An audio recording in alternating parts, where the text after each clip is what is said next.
Kash Patel had never been this silent in a congressional hearing room. Across from him sat Jasmine Crockett, methodically laying out documents that revealed his role in Senator Rubio's money laundering operation piece by piece.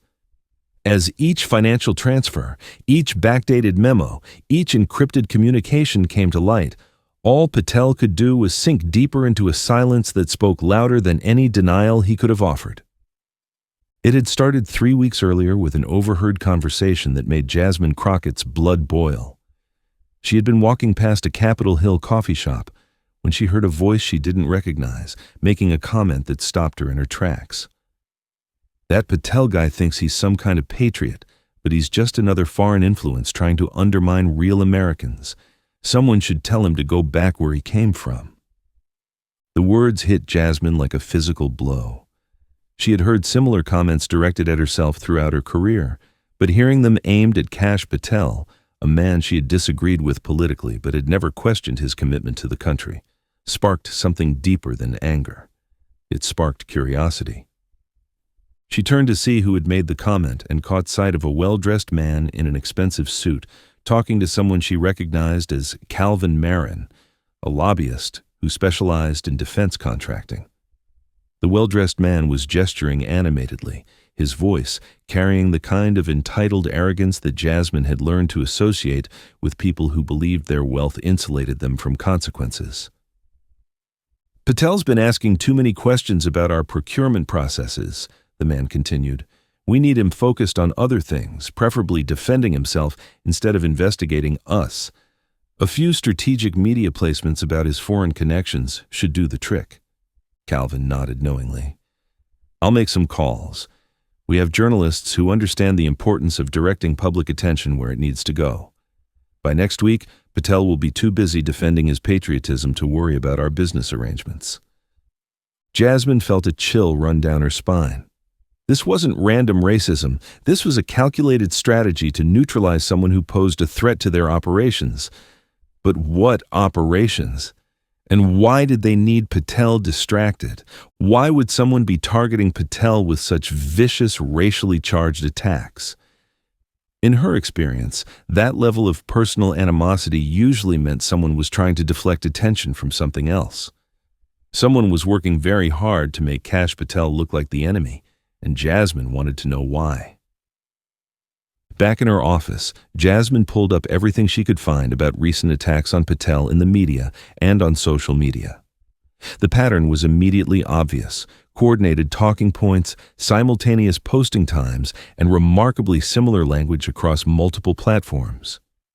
This wasn't organic criticism, this was a professional smear campaign. The sophistication of the operation was impressive and deeply troubling. Advanced bot networks were amplifying anti-Patel content across multiple social media platforms. Coordinated timing suggested central planning and professional execution. The language patterns indicated that professional political consultants were crafting the messaging rather than genuine grassroots critics. Most concerning of all, the campaign was being funded through a complex network of political action committees and dark money groups that made it nearly impossible to trace the original source of the funding.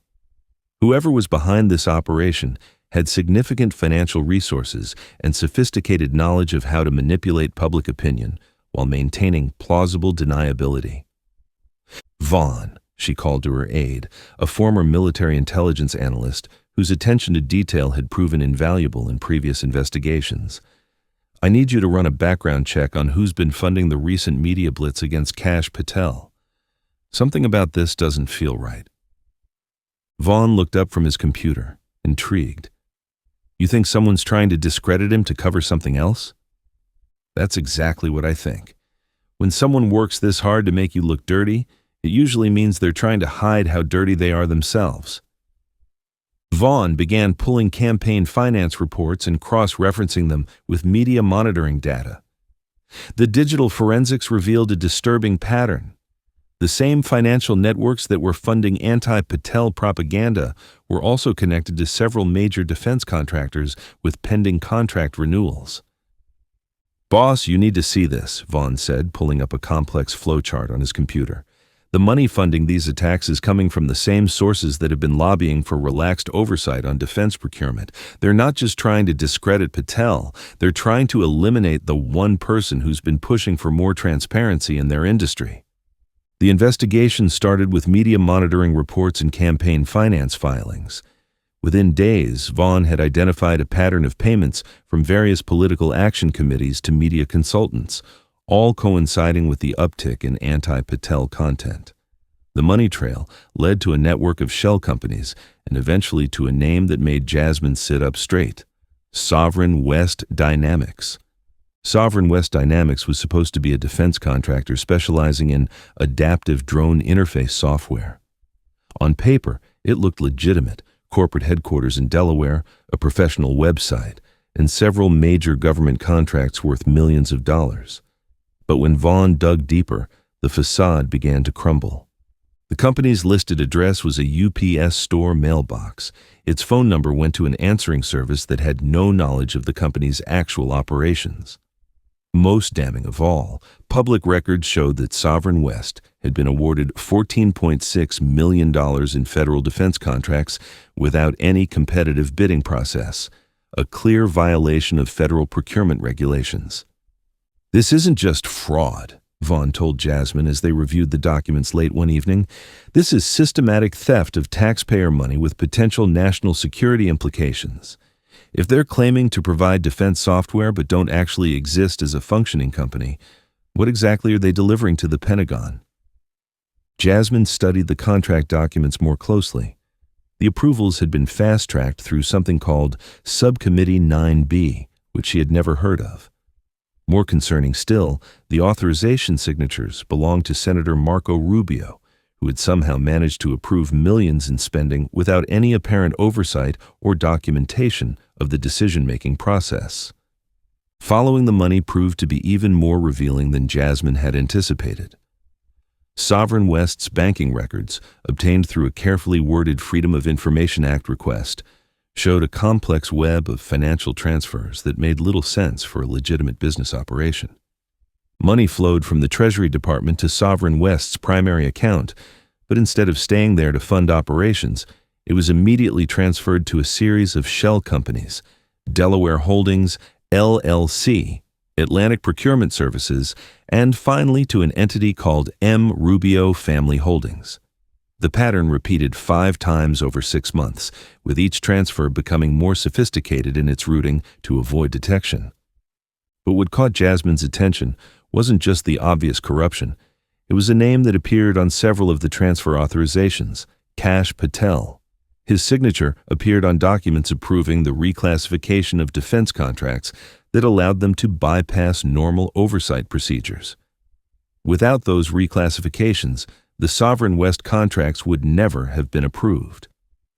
"Vaughn, look at this," Jasmine said, pointing to a series of memos dated just before each major contract award. Patel wasn't just aware of this scheme. He was actively facilitating it. These reclassification orders created the loopholes that Rubio used to funnel money to his family accounts. The evidence was becoming undeniable. While Patel had been publicly criticizing foreign influence and government corruption, he had been quietly enabling one of the most brazen theft schemes in recent memory. The racist attacks against him hadn't been motivated by genuine patriotic concern. They had been orchestrated by his co-conspirators to make him look like a victim rather than a perpetrator. As Jasmine's investigation deepened, she uncovered an even more disturbing aspect of the scheme. Sovereign West wasn't just stealing money, it was potentially compromising American national security.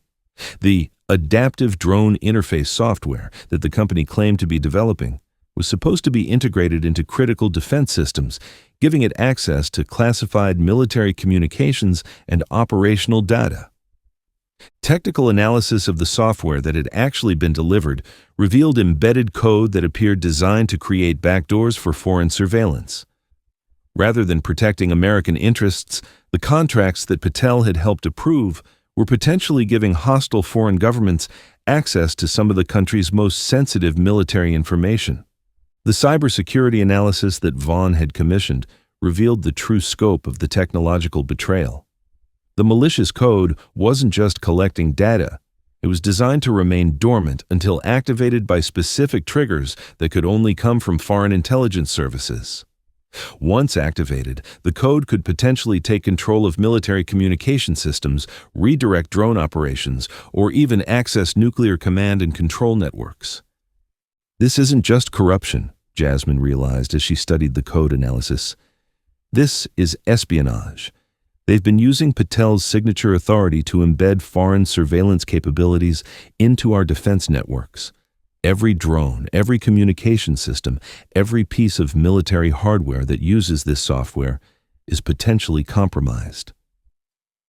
The forensic analysis revealed that the compromised software had been installed on systems across multiple military commands. Air Force drone operations, Navy communication systems, and Army battlefield management networks had all been potentially exposed to foreign surveillance and control. The implications for ongoing military operations were staggering. Intelligence analysts estimated that the security breach could have compromised operations affecting thousands of American service members. Mission plans, troop movements, intelligence assessments, and operational communications could all have been accessed by hostile foreign governments. Several recent military setbacks were being reevaluated in light of the potential intelligence leaks. The full scope of the national security implications was staggering. For months, American military operations had been conducted using systems that were potentially being monitored by foreign adversaries. Intelligence sources indicated that several recent operational failures might have been the result of leaked information obtained through the compromised software. But perhaps most disturbing of all was the discovery that the foreign intelligence services weren't just passively collecting information, they were actively using their access to military systems to conduct psychological operations against American personnel. Disinformation campaigns targeting military families, attempts to recruit intelligence assets within the military, and efforts to undermine morale and unit cohesion could all be traced back to information obtained through the compromised systems. With the evidence compiled, Jasmine faced a difficult decision. The material she had gathered implicated not just Senator Rubio, but also Kash Patel, a man who had built his reputation on exposing government corruption. Going public with these accusations would end multiple careers and potentially trigger a constitutional crisis. But the national security implications made the decision for her. American service members' lives were potentially at risk because of this corruption. Foreign adversaries were potentially accessing classified information through systems that Patel had helped compromise. The personal and political consequences had to take a back seat to protecting the country. Jasmine decided to present her findings directly to the House Ethics Committee, requesting an expedited hearing under emergency national security protocols. The evidence was too sensitive for a public release without proper security review, but it was too important to be buried in committee bureaucracy. The hearing was scheduled for the following week, with both Rubio and Patel subpoenaed to testify. Neither man knew what specific evidence would be presented, but both had to be aware that their involvement in the Sovereign West contracts would likely be questioned. The hearing room was packed with reporters, congressional staff, and security personnel. C-SPAN cameras were positioned for live coverage, and the atmosphere was tense with anticipation. Word had leaked that Jasmine Crockett had uncovered evidence of major corruption, but the details remained secret. Jasmine sat at the witness table with a thick binder of documents in front of her. Across the room, Kash Patel and Senator Rubio sat at separate tables, both accompanied by teams of lawyers. Patel looked confident, perhaps even defiant. Rubio appeared more nervous, occasionally conferring with his attorneys in whispered conversations. Chairwoman Lorna Hale called the hearing to order and explained the procedures. Due to the sensitive nature of the evidence, portions of the hearing would be conducted in closed session, but the opening statements and general findings would be public. Representative Crockett, Chairwoman Hale began, you have alleged serious misconduct involving federal defense contracts and potential national security violations. Please present your evidence.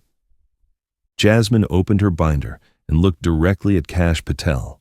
She could see him preparing his standard defenses, righteous indignation, attacks on her credibility, claims of political persecution.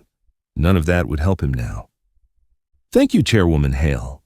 Over the past 3 weeks, my office has uncovered evidence of systematic fraud involving defense contracts worth $14.6 million. This fraud was facilitated by the improper reclassification of procurement procedures and involved the theft of taxpayer funds through shell companies designed to hide money laundering operations. She clicked to her first slide, showing the Sovereign West Dynamics corporate structure. This company, Sovereign West Dynamics, does not exist as a functioning business entity. Its listed address is a mailbox. Its phone number goes to an answering service. Yet it has received multiple multi-million-dollar defense contracts for software that appears designed to compromise American military systems. Murmurs filled the hearing room. Patel's confident expression was beginning to fade. Jasmine methodically presented the evidence, building her case piece by piece. She showed the financial transfers from Treasury to Sovereign West to the shell companies, and finally to Rubio's family accounts. She displayed the contract authorizations that had bypassed normal oversight procedures. Most damaging of all, she presented the reclassification memos signed by Kash Patel that had made the entire scheme possible. These documents show that Mr. Patel used his signature authority to reclassify defense procurement procedures on 5 separate occasions, each time immediately before a major contract was awarded to Sovereign West Dynamics, Jasmine explained, her voice steady and professional. Without these reclassifications, the contracts would have been subject to competitive bidding and oversight procedures that would have exposed their fraudulent nature. Patel's lawyer leaned over to whisper in his client's ear, but Patel waved him away. He was staring at the documents on the screen, and for the first time, his confident demeanor was completely gone. Mr. Patel, Chairwoman Hale said, would you like to respond to these allegations? Patel leaned toward his microphone, but no words came out. He looked at the documents again, then at Jasmine, then back at the committee members. The silence stretched on for nearly 30 seconds, an eternity in a televised hearing. Mr. Patel? The chairwoman prompted again. Patel started, then stopped. He consulted with his lawyer again, this time more urgently. When he looked up, his face had gone pale. I invoke my Fifth Amendment right against self-incrimination, he said quietly. The hearing room erupted. Reporters began typing frantically. Committee members leaned forward in their chairs. Jasmine felt no satisfaction in the moment, only a grim confirmation that her investigation had been correct. One of the most powerful aspects of Jasmine's investigation was her decision to seek out and interview the military personnel and intelligence officers who had been affected by the security breaches. These weren't abstract policy failures. They were real people whose lives and careers had been damaged by the corruption she was uncovering. Captain Sarah Martinez, a drone operator who had been deployed in Syria, agreed to speak with Jasmine under conditions of anonymity. Her testimony revealed the human cost of the security breaches in devastating detail. We started noticing unusual patterns in early 2024, Captain Martinez explained during a secure video call. Missions that should have been routine suddenly encountered unexpected resistance. Targets that should have been surprised seemed to know we were coming. At first, we thought it was just bad luck or improved enemy intelligence. We never imagined that our own systems were feeding information directly to the people we were fighting. The captain described how several of her fellow drone operators had been killed or wounded when their base locations were targeted by enemy forces who seemed to have detailed knowledge of operational schedules and security procedures. The psychological impact on surviving personnel had been severe, with many questioning whether they could trust the systems they relied on for their safety. The worst part wasn't just the operational failures, Martinez continued. It was the knowledge that someone in our own government had sold us out for money. We're out there risking our lives to protect America, and someone back home was literally selling our secrets to the highest bidder. Intelligence Officer Mark Thompson provided even more damaging testimony about how the security breaches had compromised ongoing counterintelligence operations. Several foreign agents who had been providing valuable intelligence to American forces had been identified and eliminated by hostile governments who had obtained their identities through the compromised systems. "We lost assets that had taken years to develop," Thompson explained. "These were people who were risking their lives to provide intelligence that could save American lives. When their identities were compromised through these security breaches, they didn't just lose their usefulness as intelligence sources, many of them lost their lives." The testimonies painted a picture of systematic betrayal that went far beyond financial corruption. Real people had died because of the security breaches that Patel had helped facilitate. Military operations had failed, intelligence assets had been killed, and American service members had been put at unnecessary risk, all so that a few corrupt officials could profit from illegal contracts. These personal accounts added a human dimension to Jasmine's investigation that transformed it from a complex financial scandal into a deeply personal story about the cost of corruption and the price of betrayal. The evidence wasn't just about money and contracts. It was about the real consequences of putting personal profit ahead of national security and the lives of American service members. "I'd like to present audio evidence that was obtained through proper legal channels and has been authenticated by federal investigators," Jasmine announced. The voice that filled the hearing room was unmistakably Patel's. "The reclassification is complete. Rubio can approve the contract now without triggering any oversight flags. Just make sure the money moves quickly through the shell companies. We can't afford to have Treasury looking too closely at where these funds are going." Calvin's voice responded, "Understood. The Sovereign West account will show the funds for 48 hours maximum before they're moved to the family holdings. By the time anyone notices the irregularities, the money will be offshore." Patel's voice again, "Good. And make sure the software delivery includes the access protocols we discussed. Our overseas partners are paying premium prices for that intelligence access." The recording stopped. The hearing room was completely silent. Patel was staring at the table in front of him, his hands clasped so tightly that his knuckles had turned white. Any remaining color had drained from his face. When he looked up, his eyes found Jasmine's across the room. For a moment, their gazes held. In his expression, she saw something she hadn't expected, not anger or defiance, but a kind of resigned acknowledgement. He knew it was over. As Jasmine continued her presentation, the full scope of the betrayal became clear. This wasn't just financial corruption, it was a systematic compromise of American national security for personal profit. The overseas partners mentioned in the recording were foreign intelligence services that had paid millions for access to American military communications and operational data. Intelligence analysis showed that information obtained through the compromised software had been used to target American operations in multiple theaters.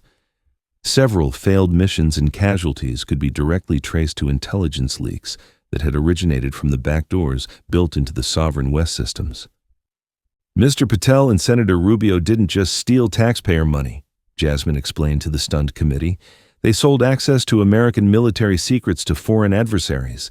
They betrayed not just their oaths of office, but every service member whose safety depended on the security of our communication systems." The national security implications were staggering. Every military operation that had used the compromised systems was potentially known to hostile foreign governments. Intelligence sources and methods had been exposed. Operational security had been systematically undermined for months.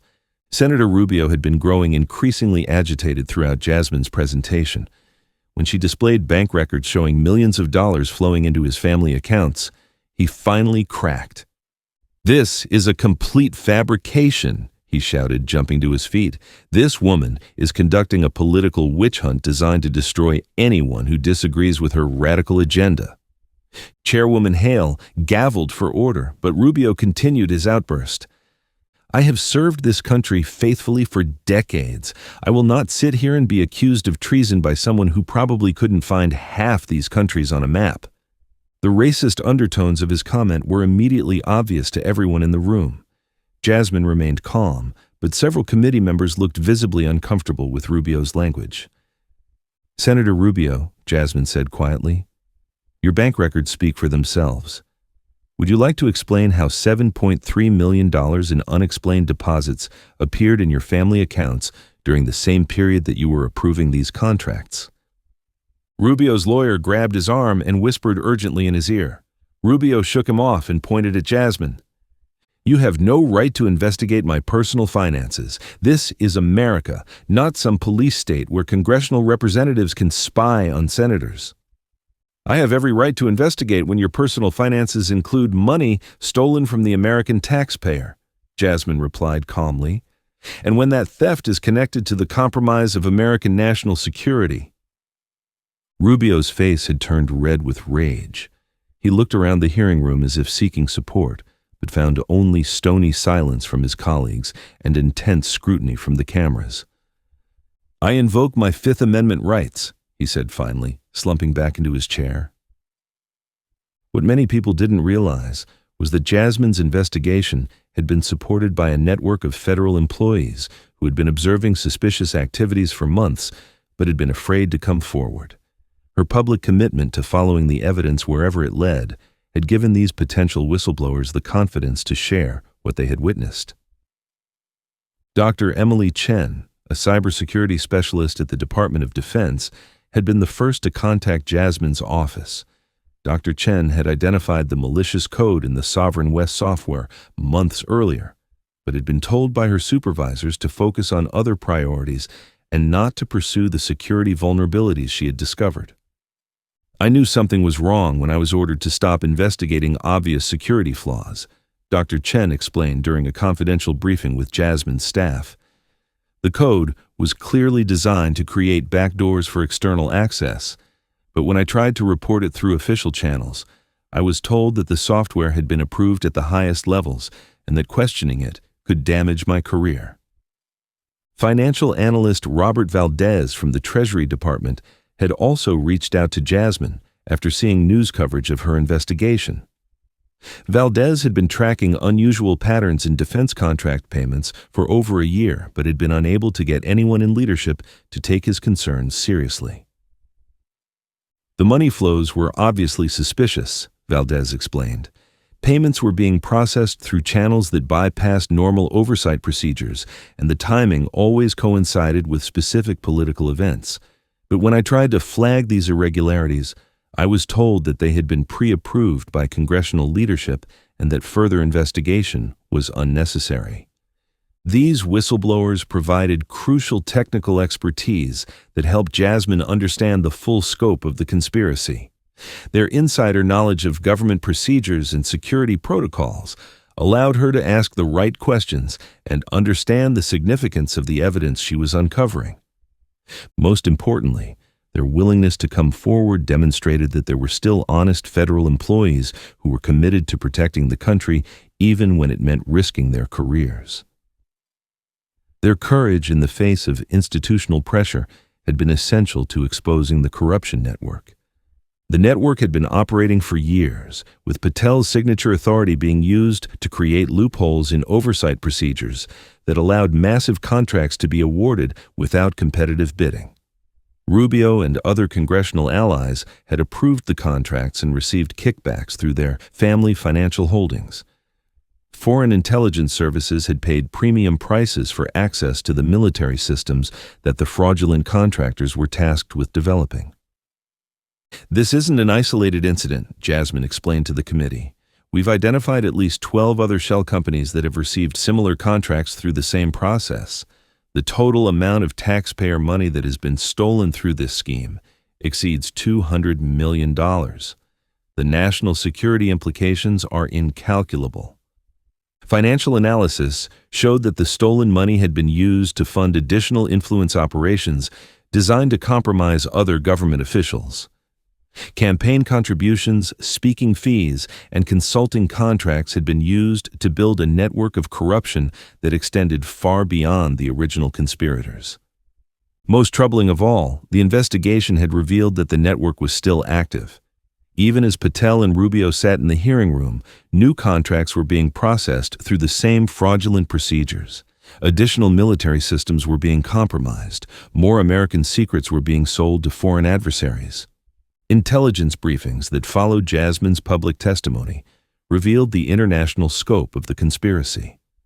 The foreign intelligence services that had purchased access to American military systems weren't just collecting information, they were actively using it to target American interests abroad. Recent terrorist attacks on American facilities had been possible because the attackers had detailed intelligence about security procedures obtained through the compromised systems. Military operations had failed because enemy forces had advance warning of American plans. Intelligence assets had been captured or killed because their identities had been exposed through leaked communications. The diplomatic fallout was immediate and severe. Allied nations that had shared intelligence with American systems demanded explanations about how their secrets had been compromised. International cooperation on counterterrorism and military operations was suspended pending a complete security review. The damage to American credibility and international relationships will take years to repair, explained CIA Director Sarah Chen in a classified briefing to congressional leadership. Our allies no longer trust that information shared with American systems will remain secure. Our enemies know that they can potentially purchase access to our most sensitive communications. This conspiracy hasn't just stolen money, it has fundamentally undermined American national security. Federal prosecutors moved quickly to file charges against both Patel and Rubio. The evidence that Jasmine had assembled provided the foundation for charges of conspiracy, fraud, money laundering, and espionage. Additional charges related to violations of campaign finance laws and ethics violations were filed by appropriate regulatory agencies. The scale of the corruption required the appointment of a special prosecutor to handle the case. Multiple federal agencies were involved in tracking down the stolen money, identifying the foreign intelligence connections, and assessing the full scope of the national security damage. Asset forfeiture proceedings were initiated to recover the millions of dollars that had been stolen through the shell company operations. Bank accounts in multiple countries were frozen. Real estate purchases and luxury items that had been bought with stolen taxpayer money were seized by federal marshals. Most importantly, emergency procedures were implemented to remove the compromised software from all military systems. The process was complex and expensive, requiring the replacement of communication equipment across multiple military commands. The cost of repairing the damage caused by the conspiracy was estimated to exceed $500 million. Public reaction to Jasmine's revelations was swift and decisive. Opinion polls showed overwhelming support for her investigation and widespread condemnation of Patel and Rubio's actions. Editorial boards across the country praised her courage in exposing the conspiracy and called for additional investigations into similar corruption networks. The racist attacks that had originally drawn Jasmine's attention to the case were revealed to have been part of a deliberate strategy to make Patel appear to be a victim rather than a perpetrator. Social media analysis showed that the anti-Patel content had been generated by accounts connected to the same network that had been promoting his policy positions.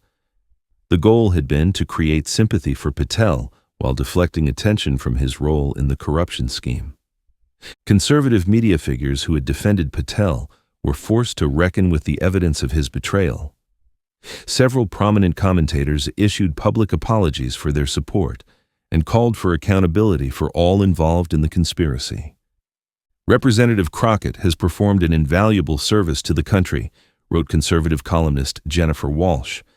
Her investigation has exposed not just financial corruption, but a systematic betrayal of American national security. Those of us who defended Kash Patel owe her an apology and owe the country a commitment to supporting accountability regardless of political affiliation. Congress moved quickly to address the systematic failures that had allowed the conspiracy to operate undetected for so long. New oversight procedures were implemented for defense contracting, including mandatory competitive bidding for all contracts above specified thresholds and enhanced background checks for officials with signature authority. The House Ethics Committee voted unanimously to refer both Patel and Rubio for expulsion proceedings. While Patel was no longer serving in government, the committee recommended that he be barred from any future federal employment and that his security clearances be permanently revoked. Senator Rubio's situation was more complex, as his expulsion required a two-thirds vote of the full Senate. However, facing the overwhelming evidence and pressure from his own party leadership, Rubio announced his resignation before the expulsion vote could be held. "I cannot continue to serve effectively while under criminal indictment," Rubio said in a brief statement. "I maintain my innocence of the charges against me, but I recognize that my continued presence in the Senate would be a distraction from the important work of governing." Jasmine's investigation had opened the door to a much larger examination of corruption in defense contracting and national security oversight. Multiple federal agencies were now conducting parallel investigations into similar schemes involving other officials and contractors. The FBI established a special task force dedicated to identifying and disrupting foreign influence operations targeting American government officials. New counterintelligence procedures were implemented to detect attempts to compromise defense systems through fraudulent contracts. Most importantly, Jasmine's work had demonstrated the critical importance of congressional oversight in protecting both taxpayer money and national security. Her methodical approach to following the evidence, regardless of political considerations, had become a model for other congressional investigators. "Representative Crockett has shown us what real accountability looks like," said Government Accountability Office Director Michael Torres. Her investigation demonstrates that with proper resources and determination, Congress can still serve as an effective check on executive branch corruption and abuse. In the weeks following the hearing, Jasmine reflected on how a chance encounter with racist rhetoric had led to the exposure of one of the most damaging corruption scandals in recent memory. The investigation had consumed months of her life and had put her at personal risk from people who had significant resources and few scruples about how they protected their interests. But seeing the results, the accountability, the policy changes, the recovered taxpayer money, and most importantly, the protection of American national security, made every difficult moment worthwhile. "My father always told me that speaking truth to power requires courage," Jasmine said in an interview after the hearing. "But what I learned from this investigation is that the truth has its own power. When you have evidence, when you follow the facts wherever they lead, when you put country before party and justice before politics, the truth can overcome even the most sophisticated corruption networks." The racist attack that had originally drawn her attention to Kash Patel had been intended to make him appear to be a victim of persecution. Instead, it had led to the exposure of his role as a perpetrator of one of the most serious national security breaches in recent history. The Patel-Rubio scandal fundamentally changed how Congress approached oversight of defense contracting and national security issues. New procedures required multiple signatures for contract reclassifications, mandatory congressional notification for all emergency procurement procedures, and enhanced background checks for officials with access to sensitive contracting information. International relationships that had been damaged by the security breaches slowly began to heal as American officials demonstrated their commitment to accountability and transparency. Allied nations resumed full intelligence sharing, though with enhanced security procedures designed to prevent future compromises. The foreign intelligence services that had purchased access to American systems found their networks disrupted and their sources exposed. Several foreign operatives were arrested in connection with the conspiracy, and diplomatic sanctions were imposed on countries that had knowingly participated in the intelligence purchasing scheme. Most importantly, the investigation had demonstrated that American democratic institutions, when functioning properly, were still capable of exposing and addressing even sophisticated corruption networks. The system of checks and balances had ultimately worked, thanks to the courage of one representative who had refused to ignore what she had seen. As Jasmine looked back on the investigation months later, she was struck by how many people had failed to act on suspicious information that should have triggered investigations years earlier. Auditors had noted irregularities but hadn't followed up. Intelligence analysts had identified potential security breaches but hadn't been allowed to investigate. Congressional staff had raised questions about contracting procedures but had been told to focus on other priorities. The corruption had been allowed to flourish not because it was particularly sophisticated, but because too many people had chosen to look the other way rather than ask difficult questions.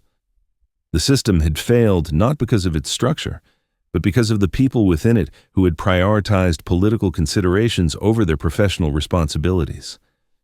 Kash Patel's silence in that hearing room had been the sound of accountability finally arriving. His inability to defend his actions had been the moment when years of hidden corruption were finally brought into the light. And Jasmine Crockett's methodical presentation of evidence had been the demonstration of what was possible when someone chose to do the hard work of following the truth wherever it led. The investigation was over, but its lessons would endure. American democracy was stronger because one person had decided that racist attacks deserved investigation rather than dismissal. National security was safer because someone had been willing to ask hard questions about suspicious financial transactions. Justice had been served because someone had chosen courage over comfort. In the end, Kash Patel's silence had spoken volumes, not just about his own guilt, but about the power of truth to overcome even the most sophisticated efforts at concealment.